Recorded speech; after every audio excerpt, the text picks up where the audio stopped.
نحمده ونستعينه ونستغفره ونؤمن به ونتوكل عليه ونعوذ بالله من شرور أنفسنا ومن سيئات أعمالنا من يهده الله فلا مضل له ومن يضلله فلا هادي له ونشهد أن لا إله إلا الله وحده لا شريك له ونشهد أن سيدنا وسندنا وحبيبنا محمد صلى الله عليه وسلم أما بعد فقد قال الله عز وجل في كتابه العظيم أعوذ بالله من الشيطان الرجيم بسم الله الرحمن الرحيم سبحان الذي يسرى بعبده ليلا من المسجد الحرام إلى المسجد الأقصى الذي باركنا حوله صدق الله وصدق رسوله النبي الكريم ونحن على ذلك لمن الشاهدين والشاكرين والحمد لله رب العالمين. وقال النبي صلى الله عليه وسلم من أحدث في أمرنا هذا ما ليس فيه وهو رد أو كما قال عليه الصلاة تسليمات. محترم حضرات، اللہ جل جلالہ عم نوالہ نے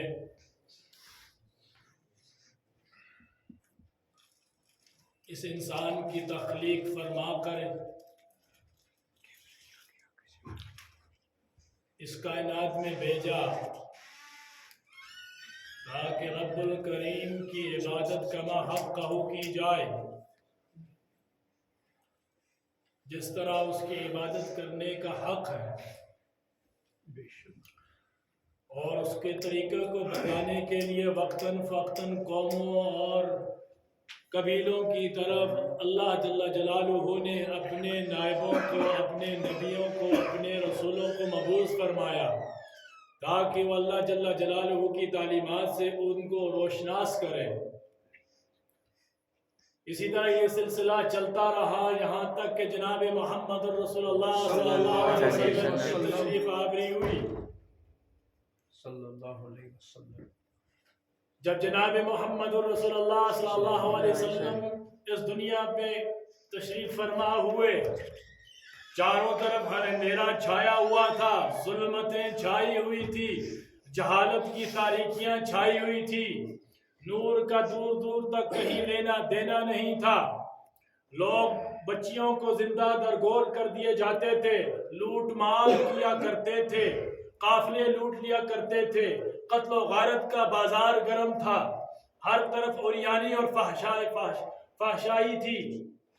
لیکن جب جناب محمد رسول اللہ صلی اللہ علیہ وسلم تشریف لائے تو انہوں نے تمام برائیوں کا قلع کما فرمایا، تمام برائیوں کو قلع کما کیا، اور اس کے راستے میں جو تکلیفیں برداشت کی اس کا تذکرہ تاریخ کی کتابوں میں، سیرت کی کتابوں میں، قرآن مجید میں اور احادیث نبویہ میں ہم کو ملتی ہے کہ کیا کیا مصیبتیں جناب محمد رسول اللہ صلی اللہ علیہ وسلم نے اس دین کے راستے میں اٹھائی، لوگوں کی ہدایت، تاکہ لوگوں کو ہدایت مل جائے۔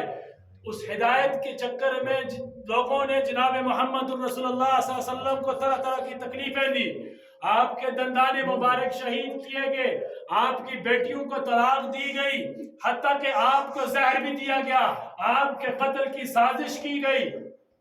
ان تمام امور کو برداشت کرتے رہے تو آپ کی تسلی کے لیے اللہ جل جلالہ عم نوالہ نے جناب محمد رسول اللہ صلی اللہ علیہ وسلم کو آسمانوں پر اپنا دیدار کرنے کے لیے بلایا، آسمان پر بلایا تاکہ جو ان کے دل میں زخم ہے، کرب ہے، دکھ ہے، غم ہے، اس کو دور کیا جائے۔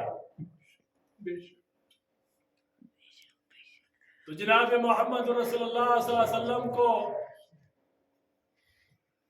آسمانوں پر اللہ رب العزت نے بلایا۔ معراج کا سفر، عرجہ کے معنی ہی ہوتے چڑھنا، عرجہ یعرجو کے معنی ہوتے چڑھنا۔ اللہ رب العزت نے کوئی سورہ بھی سبحان سے سٹارٹ نہیں کی، لیکن سورہ کو کہا کہ سبحان الذی اسری بعبدہ، کہ پاک ہے وہ ذات، اللہ کی ذات ہر چیز سے پاک ہے۔ لفظ سبحان کو یہاں اللہ رب العزت نے کیوں لایا؟ کیونکہ انسان کی بنائے ہوئے قوانین، فزک ہو، کیمسٹری ہو، بایولوجی ہو، زوالوجی ہو، انتھروپولوجی ہو، کوئی بھی علوم ہو، ان علوم کی نفی کرنے کے لیے اللہ رب العزت نے قرآن کریم میں لفظ سبحان کو لا کر ان تمام علوم کی نفی کر دی کہ جو ذات اللہ کرنے والی ہے اور کوئی ذات اس کے سوا نہیں ہے۔ سبحان کا سبحان الذی اسری بعبدہ، کہ پاک ہے وہ ذات جس نے اپنے بندے کو من مسجد الحرام الى المسجد الاقصی، مسجد حرام سے مسجد اقصی تک لے گیا۔ یہ پاک ہے وہ ذات۔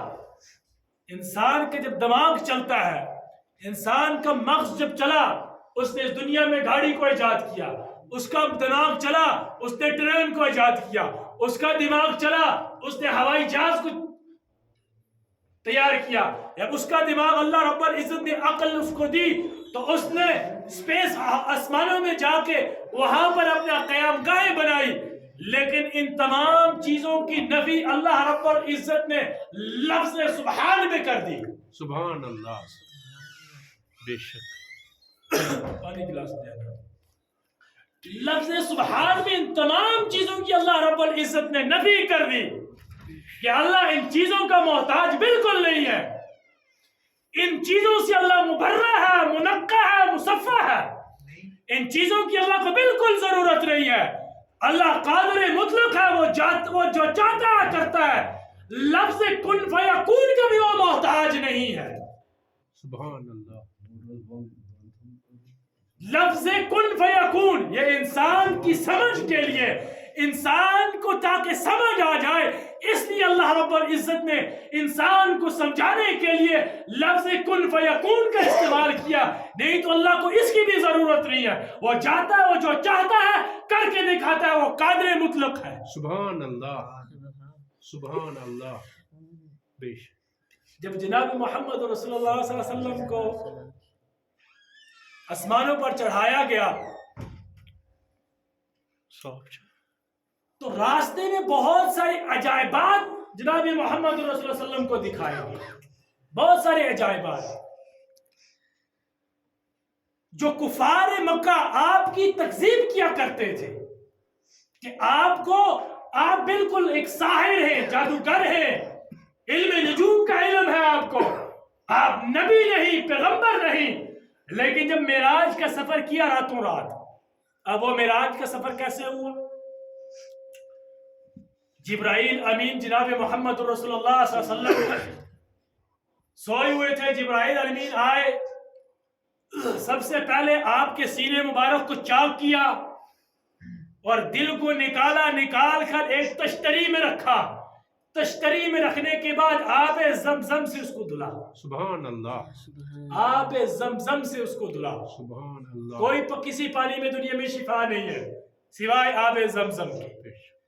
تشتری میں رکھنے کے بعد آب زمزم سے آپ کا دل مبارک دھلا، غسل کیا، غسل دینے کے بعد دوبارہ اس کو آپ کے سینے مبارک میں رکھا، اور رکھنے کے بعد ایک سواری پیش کی گئی جس سواری کا نام براق ہے۔ براق کیوں کہا گیا سواری کو؟ برق سے بھی تیز، کیونکہ اس کی جو رفتار تھی، جہاں پر نظر پڑتی تھی وہاں پر اس کا قدم پڑتا تھا، بجلی سے بھی زیادہ تیز تھی۔ آپ صلی اللہ علیہ وسلم اس سواری پہ سوار ہوئے اور وہاں سے آپ سیدھے مسجد اقصی گئے۔ مسجد اقصی میں انبیاء کی امامت کرائی اور جبرائیل امین نے اس سواری کو ایک ستون سے باندھ دیا۔ اس کے بعد انبیاء کی امامت کرنے کے بعد آسمان کا سفر وہاں سے شروع ہوتا ہے، اور جب مکے اور مسجد اقصی کے درمیان، جب یہاں سے آپ وہاں گئے فلسطین، اس کے درمیان کفار قریش کے، کفار مکہ کے قافلے جو تھے شام اور یمن سے مکے آ رہے تھے، راستے میں ان کو بھی دیکھا۔ جب آپ معراج پر گئے، وہاں سے واپس آئے، دوسرے دن جب آپ نے اعلان کیا کہ جب میں معراج پہ گیا تھا لوگوں نے تکذیب کی تو آپ نے ان قافلوں کی نشانیاں بنائی کہ فلانا قافلہ وہاں پہنچا ہوا ہے، فلانا وہاں پہنچا ہوا، اور جو اور وہاں پر بیٹھے ہوئے وہاں پر یہ کر رہے تھے، وہاں پر کھانا کھا رہے تھے۔ جب وہ قافلے مکے میں پہنچے تو مکے والے نے جب قافلے والوں سے پوچھا کہ ایسا ایسا آپ نے کیا، انہوں نے کہا بالکل کیا۔ یہ بشارت نبی صلی اللہ علیہ وسلم نے ان کو پہلے ہی دے دی تھی۔ تو آسمان کا سفر وہاں مسجد اقصی سے شروع ہوا، انبیاء کرام سے ملاقات بھی ہوئی، حضرت موسیٰ سے ملے، عیسیٰ سے ملے، ابراہیم سے ملے، ایوب سے ملے، یعقوب سے ملے، سب سے ملے، یہاں تک کہ سدرۃ المنتہا تک پہنچے۔ جبرائیل ساتھ ہے، جبرائیل امین ساتھ ہے۔ جبرائیل امین رک کے، جبرائیل امین رک کے، تو نبی صلی اللہ علیہ وسلم نے فرمایا جبرائیل رک کے ان کے، تو جبرائیل نے فرمایا اگر میں یہاں سے آگے ایک قدم بھی رکھوں گا تو میرے پر جل کر راکھ ہو جائیں گے، اللہ کے نور سے میرے پر جل کر راکھ ہو جائیں گے، ایک قدم بھی میں یہاں سے آگے بڑھا۔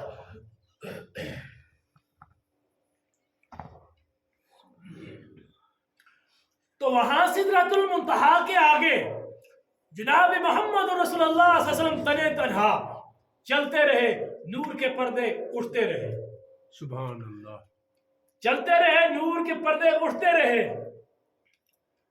تو جناب محمد رسول اللہ صلی اللہ علیہ وسلم جب اللہ سے دیدار کا ہم کلام ہوئے تو فرمایا التحیات للہ والصلوات والطیبات، آگے سے جواب آیا السلام علیکہ ایہا النبی ورحمت اللہ وبرکاتہ۔ یہ اللہ نے واپس جواب دیا، نبی نے یہاں سے سلام کیا، اللہ نے وہاں سے جواب دیا۔ اب اللہ کے اور نبی کے درمیان اس میں اختلاف ہے، اللہ اور نبی کے درمیان کیا کوئی نور کا پردہ تھا یا نہیں تھا اس کا علم نہیں ہے، لیکن وہ بالکل اللہ کے قریب تھے، ہم کلام ہو رہے تھے۔ یہاں سے جلالت محمدی کا اظہار ہوتا ہے کہ اللہ رب العزت نے کوہ طور پر ایک تجلی ڈالی تھی تو موسیٰ 40 دن تک بے ہوش ہو گئے تھے، لیکن یہاں پر اللہ کے نور کے پردے اٹھتے جا رہے ہیں اور نبی اپنے قدم رج فرما رہے ہیں۔ یہ شرف حاصل ہے جناب محمد رسول اللہ صلی اللہ علیہ وسلم۔ جب واپس آنے لگے تو تحفہ ملا 50 نمازوں کا، 50 نمازیں لے کر آئے تھے، آج ہم سے 5 نہیں پڑھی جاتی۔ راستے میں موسیٰ سے ملاقات ہوئی، کہا کہ کیا لائے، کہا کہ 50 نمازوں کا تحفہ۔ موسیٰ علیہ السلام کی امت پہ 2 نمازیں فرض تھی، کہا کہ جاؤ کم کراؤ۔ نبی صلی اللہ علیہ وسلم واپس گئے، پھر فرمایا کم کیجئے، تو 5 کم کی، پھر واپس آئے، موسیٰ نے پھر واپس بولا زیادہ ہے، پھر 5 کم کی، پھر آئے، پھر واپس کرایا زیادہ ہے، پھر کم کی۔ اس طرح کرتے کرتے 5 نمازیں رہ گئی۔ موسیٰ علیہ السلام پھر واپس بھیج رہے تھے، لیکن نبی نے فرمایا مجھے اب شرم آ رہی ہے، میں نہیں جاؤں گا۔ تو ان 5 نمازوں کا پروانہ لے کے اس امت کو پیش کیا۔ اور آج ہم اپنا محاسبہ کریں، ان نمازوں کا حق ہم کتنا ادا کرتے ہیں، ان نمازوں کا حق ہم کتنا ادا کرتے ہیں، اور راستے میں جہنم اور جنت کا دیدار بھی کرایا گیا، جہنم اور جنت کا دیدار بھی کرایا گیا۔ اور بعض جہنمیوں کو تو جناب محمد رسول اللہ صلی اللہ علیہ وسلم نے دیکھا، کچھ عورتیں ہیں جو سر کے بل لٹکی ہوئی ہیں جہنم میں، اور کچھ لوگ ہی اپنے آپ کو نوچ رہے ہیں، نیچے سے آگ جل رہی ہے۔ اور جب واپس آئے تو فرمایا کہ سب سے زیادہ جہنم میں نے تعداد عورتوں کی دیکھی ہے، کیونکہ عورتیں ہماری جہاں 2 عورتیں بیٹھ جاتی ہیں وہاں دنیا بھر کی غیبتیں سٹارٹ ہو جاتی ہیں۔ الزام تراشیاں، بہتان ترازی سٹارٹ ہو جاتی ہے. جو پیغام جو ہمارے لیے لے کر آئے تھے، جس چیز کے لیے نبی نے مصیبتیں اٹھائی تھی، ان تمام چیزوں کو ہم پسے پشت ڈال چکے ہیں. تمام چیزیں ہمارے پسے پشت ہیں. اور جو ہم مسلمان کہلاتے ہیں وہ ایک پریکٹیکلی ہم ایک مسلمان خاندان میں پیدا ہو گئے ہیں، بس اتنا ہی ہے. عملی طور پہ ہمارا زیرو ہے، کچھ نہیں.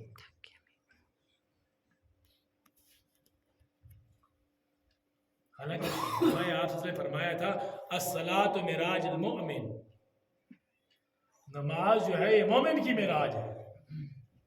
اور جو کام نہیں کر رہے ہیں ان کاموں میں ہم گھسے پڑے ہیں. اہم کیا چیز تھی کہ 5 وقتہ نماز کو ہم انجام دیتے. حالانکہ یہ شب معراج جو ہے اس کی کوئی فضیلت نہیں ہے. جس طرح شب قدر کی فضیلت ہے، شب قدر کی جس طرح فضیلت ہے، شب معراج کی کوئی فضیلت نہیں ہے. سن 5 نبوی میں، نبوت کے 5 سال بعد آپ صلی اللہ علیہ وسلم کو معراج ہوئی، معراج کا سفر ہوا.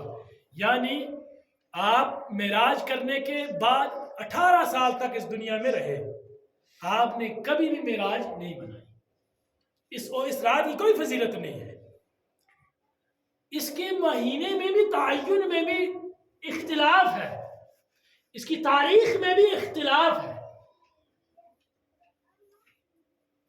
اس کے تعین جس طرح لیلۃ القدر کی فضیلت بضابطہ کہ 1000 راتوں سے یہ رات افضل ہے، اس طرح شب معراج کی کوئی فضیلت نہیں ہے.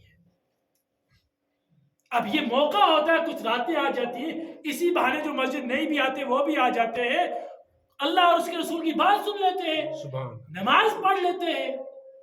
صحیح. ابھی آپ بات سن رہے ہیں تو ثواب ہی تو، پہلے تو کبھی آپ نہیں بیٹھے، عشاء کے بعد میں بیٹھتے تھے. اب ایک رات آئی اسی مناسبت سے کہ تھوڑا سا پروگرام، اسی مناسبت سے آپ باتیں سن رہے ہیں، ثواب مل رہا ہے. لیکن اس کو شرعی حیثیت دینا، جس طرح شریعت میں لیلۃ القدر کی حیثیت ہے، یہ بدعت ہے، یہ گناہ ہے. اس کی کوئی اجازت نہیں ہے، اس کا تعین بالکل نہیں ہے. حالانکہ شب قدر کا تعین آپ صلی اللہ علیہ وسلم نے بتانے والے تھے کہ فلانی رات کو تھی. لیکن جب وہ صحابہ میں 2 صحابی میں لڑائی دیکھی تو آپ صلی اللہ علیہ وسلم کو اللہ کی طرف سے اس تعین کو اٹھا دیا گیا. پھر آپ صلی اللہ علیہ وسلم نے طاق راتوں کا تذکرہ کیا کہ ان طاق راتوں میں آپ شب قدر کو تلاش کرو، کیونکہ اس کی بہت بڑی فضیلت ہے. اس رات کی کوئی فضیلت نہیں ہے. یہ جو معراج نبی صلی اللہ علیہ وسلم کو کرائی گئی، کیونکہ آپ صلی اللہ علیہ وسلم کا دل جو ہے وہ زخموں سے چھنی ہو گیا تھا. ایک تو کفار مکہ کا ظلم تھا، ان کے کرب اور مصیبتیں تھی. دوسرے آپ کے مہربان چاچا کا انتقال ہو گیا، جو آپ کی پشت پناہی کیا کرتے تھے، آپ کی سپورٹ کیا کرتے تھے. اور دوسرا آپ کی محبوب بیوی حضرت خدیجہ، جو مالی اعتبار سے بھی آپ کی سپورٹ کیا کرتی تھی اور دلی اعتبار سے بھی آپ کی دلجوئی کیا کرتی تھی، اس کا بھی انتقال ہو گیا ایک ہی سال میں، جس کو آپ صلی اللہ علیہ وسلم نے عام الحزن کا نام دیا. ان غموم اور عموم کی تسلی کے لیے، ان کو دور کرنے کے لیے اللہ رب العزت نے اپنے پیارے حبیب کو معراج کا سفر عطا فرمایا.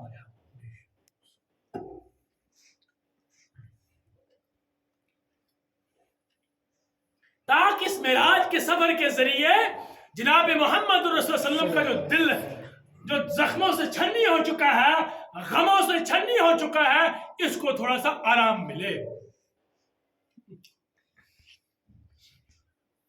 حالانکہ آپ صلی اللہ علیہ وسلم کا تو مشن تھا الا فلیبلغ الشاہد والغائب، کہ جو مجھ سے ایک بات بھی سنے وہ دوسرے تک پہنچا دے. کہ آپ کا پیغام تا قیامت تک رہے گا. آپ، کیونکہ آپ کی نبوت جو تھی وہ عالمی نبوت تھی. آپ عالمی نبی تھے، آپ آفاقی نبی تھے، آپ عالمگیری نبی تھے. آپ کی نبوت بھی عالمی، آپ کی نبوت بھی عالمگیری، آپ کی نبوت بھی آفاقی تھی. جناب اللہ رب العزت نے قرآن کریم میں فرمایا وَمَا أَرْسَلْنَاكَ إِلَّا رَحْمَةً لِّلْعَالَمِينَ، اے نبی ہم نے تمام جہانوں کے لیے آپ کو رحمت للعالمین بنا کے بھیجا ہے. یعنی قیامت تک جتنی نسل بھی آئے گی تا قیامت تک ان تمام نسل کے لیے، تمام لوگوں کے لیے، پوری انسانیت کے لیے جناب محمد رسول اللہ صلی اللہ علیہ وسلم رحمت والے نبی بنا کر بھیجے گی.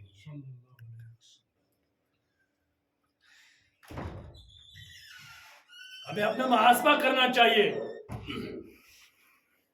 کہ دین اور دین کے اعتبار سے ہم کتنے کامیاب ہیں، کہ ہمارے اندر ایمان کا جو پیمانہ ہے، ہر چیز کا ایک پیمانہ ہوتا ہے.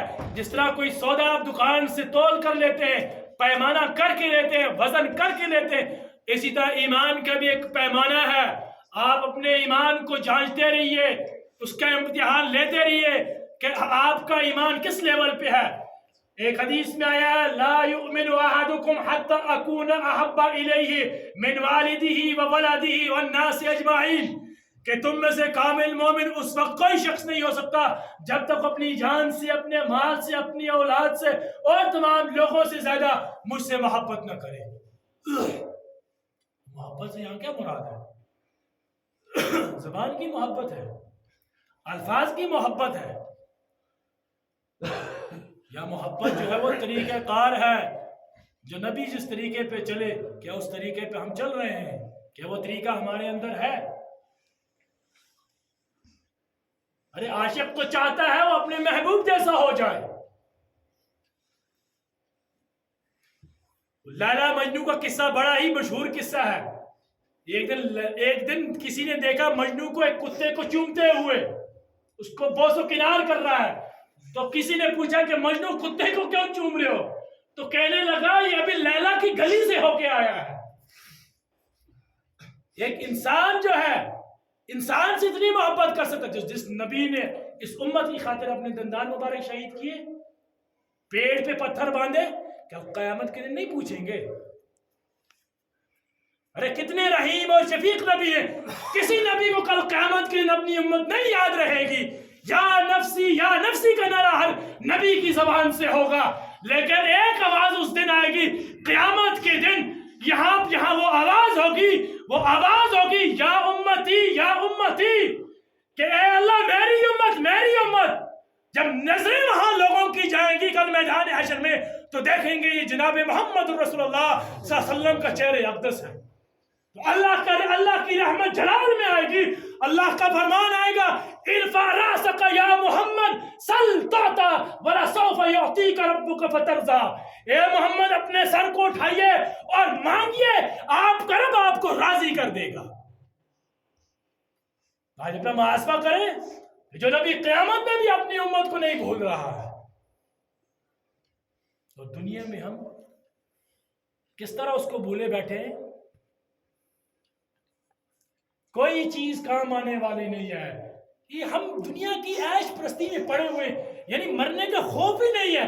پیسے میں اتنا ڈوب چکے ہیں کہ بالکل آخرت کی بالکل فکر نہیں ہے. حالانکہ کل قیامت کے دن ایک آدمی حسد کرے گا کاش مجھے ایک مرتبہ دنیا میں بھیج دیا جاتا اور میں صرف ایک مرتبہ سبحان اللہ کہتا. کتنی مرتبہ؟ سبحان اللہ. لیکن وہ حسرت اس کی پوری نہیں ہوگی. وَيَقُولُ الْكَافِرُ يَا لَيْتَنِي كُنْتُ تُرَابًا، کہ کیا پھر تمنا کریں کافر کے پر وہ کافر نہیں، یہ بھی انکار کرنے والے، ناشکری کرنے والے، کہ کاش مٹی ہو جاتا. لیکن اس سمے کوئی چارہ کار نہیں ہوگا. جب دنیا سے انسان چلا جاتا، آپ دیکھیے جب جنازہ ہمارے سامنے ہوتا ہے، یہ اسی کو پتا ہوتا ہے جو چلا گیا ہے. ہم پھر بھی اس جنازے کو دیکھ کر بھی عبرت حاصل نہیں کرتے، حالانکہ وہ جنازہ ہمارے سامنے یہ پیغام دے رہا ہے کہ آج جس طرح تم مجھے کاندھے پہ اٹھا رہے ہو، کل اسی طرح تم کو کاندھے پہ اٹھایا جائے گا، اسی طرح کاندھا تم کو دیا جائے گا.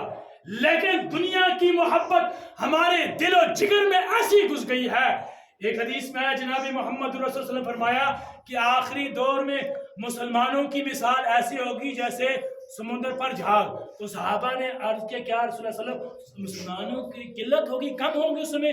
تو آپ نے فرمایا نہیں, بلکہ دخل فی قلوبہم وہن, ان کے دل میں وہن داخل ہو جائے گا. صحابہ نے فرمایا من وہن یا رسول اللہ, کہ وہن کیا چیز ہے؟ تو آپ نے فرمایا حب الدنیا و مالہ, کہ دنیا کی محبت اور دولت, یہ چیز ان کے دل میں رس بس جائے گی, ان کا وزن ہلکا ہو جائے گا لیکن تعداد میں بہت زیادہ ہوں گے. تو دیکھو کیسے کٹے جا رہے ہیں آج مسلمان, گاجر مولی کی طرح کاٹا جاتا ہے نا. کیا ہے وقت مسلمان کا؟ دیکھیے ایک حدیث میں آیا ہے کہ جیسے اعمال ہوں گے ویسے حاکم ہوں گے. یہ ظالم حاکم اس طرح نہیں مسلط ہوتے, یہ ہمارے اعمال کی وجہ سے مسلط کیے جاتے ہیں. یہ اللہ مسلط کرتا ہے. جس قوم کو نبی کا طریقہ پسند نہ ہو, اللہ کی شریعت پسند نہ ہو, جس قوم کی بیٹیاں ننگے سر باہر جائیں, جینس پہن کر باہر جائیں, جس قوم کے بیٹے نمازوں کو نہ آئے, ڈرگس اور شراب میں مبتلا ہو, اس قوم پر پھر ظالم بادشاہ ہی مسلط کیا جاتا ہے. وہ قوم اپنے اوپر, یہ تو نبی کی دعا ہے, ہم تو بچ گئے, یہ نبی کی دعا ہے. پہلی قوموں کو کی تو شکلیں مخص کر دی جاتی تھی, بندہ رسول بنا دی جاتی تھی. یہ تو میرے نبی کی دعا ہے جس کی وجہ سے ہم اپنی حالت پر ہیں. جو ہمارا باڈی سٹرکچر ہے ہم اسی میں ہیں. یہ نبی کی دعا ہے کہ ہمارے چہروں کو, ہماری شکلوں کو مسخ نہیں کیا گیا. یہ اپنے محاسبہ کرنے کی وقت ہے. جس وقت آ جاتا ہے وَإِذَا جَاءَ أَجَلٌ لَا يَسْتَأْخِرُونَ سَاعَةً وَلَا يَسْتَقْدِمُونَ. جب وقت مقررہ آ جائے گا, جب موت کا فرشتہ آ جائے گا, دستک دے گا, پھر اس سمے انسان بے بس ہے, کچھ نہیں کر سکتا. اپنی روح کا دیدار بھی آدمی اسی وقت کرتا ہے جب وہ مرتا ہے. ایک حدیث میں آیا ہے اذا قبض الروح تبع البصر. آپ دیکھ رہے جب انسان مرتا ہے اس کی آنکھیں ایسے اوپر کھلی کی کھلی رہتے ہیں, وہ کھلی ایسے نہیں رہتے. حدیث میں ہے اذا قبض الروح تبع البصر, جب روح قبض کی جاتی ہے تو نگاہ اس کا پیچھا کرتی ہے, وہ نگاہ اپنی روح کو دیکھ رہی ہوتی ہے. جسم جو ہے یہ جو بول رہا ہے یہ روح بول رہی ہے. یہ تو مٹی یا گھر سڑ جائے گا, اس میں کیا ہے؟ یہ اللہ نے انسان کی جسم میں صرف ایک ریڑھ کی ہڈی کے اندر ایک گودا ہے, ایک ہڈی ہے اتنی سی, اور وہی ہڈی باقی رہے گی کل قیامت کے دن, اسی سے اس انسان کو پیدا کیا جائے گا. باقی تو یہ مٹی ہے, گھر سڑ جائے گا, اس میں تو کچھ نہیں رہے گا. اور روح جو ہے نکلتی ہے انسان کی تو وہ روح اس وقت دیکھتا ہے. اصل چیز تو یہ میں بول رہا ہوں, میری روح بول رہی ہے نا. انسان بے بس ہے, اسی لیے جب روح نکالی جاتی ہے ٹانگوں سے نکالی جاتی ہے کہ بندہ بھاگ نہ پائے. اور انتہا کہاں سے ہوتی ہے؟ آنکھوں سے, تاکہ دیکھتا رہے اپنی بے بسی کو کہ دنیا میں بڑا ہی تم نے بونڈر کیے, رشوتیں کھا کھا کے اور لوگوں کا حق مار مار کے. الراشی والمرتشی کلاہما فی النار. اس چیز کو غور نہیں کرتے نا ہم. اپنے پڑوسی کا اجازت کے بغیر آپ وہ مش مارتے ہیں نا دانتوں میں مش, اتنا بھی اپنی اجازت کے بغیر اس کی زمین سے گھاس کا تیرا بھی اٹھایا ہوگا, اس کا بھی حساب دینا پڑے گا. کسی کو اس بات کی فکر ہے؟ یعنی اپنے دین کو ایک رسمی دین بنا دیا ہے. اگر ہم نماز بھی پڑھتے ہیں تو نماز میں بھی اتنا خشوع خضوع نہیں ہوتا ہماری نمازوں میں بھی. غور کریں, اپنے دن کا پورا حساب اپنی نماز میں لگاتے ہیں, اور ایسی نماز کے بارے میں آیا ہے کہ وہ بدبودار کپڑے میں لپیٹ کر اس کے منہ پہ مار دی جاتی ہے. یعنی یہ وقت ہے ہمیں سنبھلنے کا. اللہ نے جو زندگی دی ہے یہ غنیمت ہے, اس کو غنیمت جانیے. یہ زندگی ایک مرتبہ آتی ہے, ایک مرتبہ زندگی آتی ہے, اس کو غنیمت سمجھیے. کب کس کا وقت آ جائے کوئی نہیں جانتا, کب موت آ جائے کوئی نہیں جانتا. اس کو غنیمت جانیے. اپنے آپ کو دنیا سے نہیں کٹانا. رہبانیت نہیں ہے اسلام میں. یہ مت سمجھیے کہ تو دین میں لگ گیا بس وہ دین ہی ہے, سبحان اللہ 24 گھنٹہ نہیں. دنیا کے معاملات میں آپ ملازم ہیں، اپنی ملازمت ٹھیک سے کیجئے، ٹائم پہ جائیے، ٹائم پہ آئیے، اپنی روزی کو حلال کیجئے۔ آپ تجارت کرتے ہیں، صحیح منافع کمائیے، کسی پہ ظلم مت کیجئے، ڈنڈی مت ماریے آپ تولنے میں، ناپ تول کرنے میں۔ اگر آپ کے کوئی اور کاروبار ہے اس میں بھی آپ اپنی ڈنڈی مت ماریے، صحیح سے کاروبار کیجئے، وہ بھی عبادت ہے۔ اپنے بچوں کے لیے کما کر لانا سب سے بڑا صدقہ ہے، اپنے بچوں کے لیے کما کر لانا سب سے بڑا صدقہ ہے۔ خیرکم من خیر لأہلہ، تم میں سے بہتر وہ ہے جو اپنے گھر والوں کے لیے بہتر ہو۔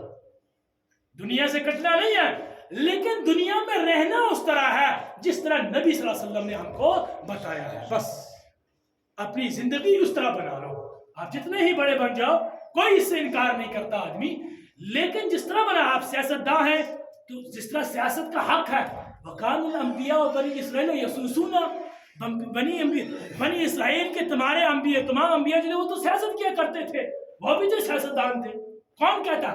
لیکن جو طریقہ ہے اس طریقے پہ چل کر کیجئے۔ جھوٹ، فریب، مکر، دھوکہ جس طرح آج کی سیاست میں، اس میں کوئی گنجائش نہیں ہے۔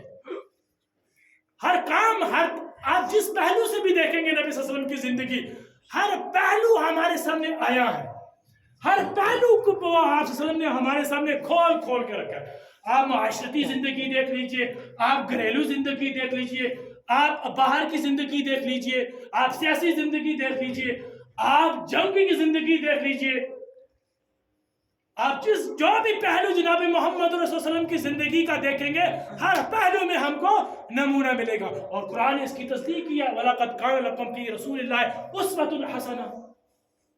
نمونہ ہے ہمارے لیے یہ۔ سنتے سب کچھ ہے، لیکن ایک طرف سے سنتے، دوسری طرف سے نکال دیتے۔ کمی جو ہے وہ عمل کی کمی ہے، وہ عمل کی کمی ہے۔ جس دن ہمارے اندر عمل آ جائے گا، جس دن ہمیں ارادہ کر لیں گے، اتحیہ کر لیں گے کہ ہماری زندگی پوری، ہمارا جینا اور مرنا اللہ ہی کے لیے ہوگا اور نبی صلی اللہ علیہ وسلم کے طریقے پر ہی ہوگا، اس دن آپ اپنی زندگی کا مزہ ہی کچھ اور پائیں گے۔ آپ کی ہر چیز میں برکت ہوگی، آپ تھوڑا کمائیں گے لیکن اس میں بھی آپ کو برکت ملے گی۔ آپ دیکھیں 1,00,000 سیلری ہے لیکن برکت نہیں ہے۔ کیوں؟ طریقہ ہی نہیں ہے۔ جس طریقے پہ کہا گیا، یا تو وہ نوکری اپنی صحیح نہیں کرتا ہے اس لیے برکت نہیں ہے، یا کہیں سے اور کچھ ملاوٹ کرتا ہے، یا تو نماز ہی چھوڑ دیتا ہے، یا کہیں نہ کہیں فالٹ اس میں ہے، اسی لیے اس کی تنخواہ میں بھی برکت نہیں ہوتی ہے۔ اور ایک مولوی 10 سے 12 ہزار لیتا ہے، دن نہ فی بات کرنی چاہیے، 10 سے 12 ہزار لیتا ہے، اس میں 3 سے 4 بچے بھی پال لیتا ہے، اور اس کے بچے پڑھ بھی لیتے ہیں۔ میں نے بہت سے دیکھے مولوی 10 سے 12 ہزار میں وہ حافظ قرآن بھی بچوں کو بنا لیتے ہیں اور M.Com B.Com بھی کرا لیتے ہیں۔ آج کل کے مولوی تنخواہ کیا ہے؟ 10 سے 12 ہزار یہی دیتے ہیں نا عام طور پہ، زیادہ تر سے زیادہ تو نہیں ہوتی، لیکن کیا ان کے پیسے میں برکت ہے؟ کیوں؟ سوچنا چاہیے نا بھائی، میں 70-80 ہزار پہ تنخواہ لے رہا ہوں، ایک آدمی 10 سے 12 ہزار لے رہا ہے، میرا 70-80 ہزار پورا نہیں ہو رہا ہے، اس کا 12 کیسے پورا ہو رہا ہے؟ لمحے فکریہ ہے نا یہ ہمارے لیے۔ کبھی اس بات پہ بھی غور کیا ہم نے؟ چھوٹی سی بات ہے یہ۔ جب تک اپنی زندگی کو ہم اپنے نبی کی سپرد نہیں کریں گے نا، تب تک ہم کامیاب نہیں ہوں گے، تاکہ آپ کروڑ پتی کیوں نہ بن جائیں۔ فرعون بھی اپنے آپ کو خدا کہتا تھا، قارون بھی دیکھا ہم نے، سلطان سکندر کو بھی دیکھا۔ جب گیا وہ دیکھو مصر کے میوزیم خانے میں فرعون عبرت کا نشان بنا ہوا ہے، کہاں گئی اس کی خدائی کا دعویٰ، کہاں گئی اس کی محلات، کہاں گئی اس کی دولت، کہاں گیا سلطان سکندر؟ یہ سب چیزیں ہمارے سامنے آیا ہیں، کھلی ہوئی ہیں۔ قرآن کو آپ پڑھیں گے کھول کھول کے ترجمے کے ساتھ، آپ کو ملے گا بالکل تمام رہنمائی جو ہے قرآن میں اور احادیث میں بتا دی گئی ہے۔ کمی جو ہے وہ پڑھنے کی ہے اور عمل کرنے کی ہے۔ پڑھ نہیں سکتے، مولوی صاحب بتاتے ہیں، بس عمل کی ہے۔ قبل اس کے کہ ہمیں وقت ہی نہ ملے، ہمارا وقت آن پہنچے اور ہمیں وقت ہی نہ پڑے، اس دن پچھتانے سے کوئی فائدہ نہیں ہوگا. ہم سب جانتے ہیں بھائی ہمیں اس دنیا میں عارضی لینا ہے, عارضی ہے ہمارا یہ ٹھکانہ عارضی ہے. مستقل زندگی جو ہے وہ آخرت کی زندگی ہے. تو اس زندگی کے لیے اپنے ذات سفر بنا لیجئے. وہ بڑا ہی طویل سفر ہے اور بڑا ہی سخت سفر ہے. قرآن میں ایک جگہ آیا کہ جہنمی کو کل جب جہنم میں پھینکا جائے گا تو ان کو پیاس, شدت کی پیاس لگی ہوئی ہوگی. شدت کی پیاس ہوگی تو ان کے سامنے ابلتا ہوا خون اور پیپ پیش کیا جائے گا. ابلتا ہوا خون اور پیپ پیش کیا جائے گا اور ان کو پیاس کی شدت اتنی ہوگی اس ابلتے ہوئے خون اور پیپ کو بھی وہ پی جائیں گے. اور جب وہ پی جائیں گے تو ان کی انتڑیاں جو ہیں کٹ کے ایسے نیچے گریں گی جسے کسائی گوشت کاٹ کے کیا پھینکتا ہے اس طرح ایسے. اس دن کے لیے تیاری کیجیے. اللہ رب العزت کہنے سننے سے عمل کی توفیق عطا فرمائے. الحمدللہ.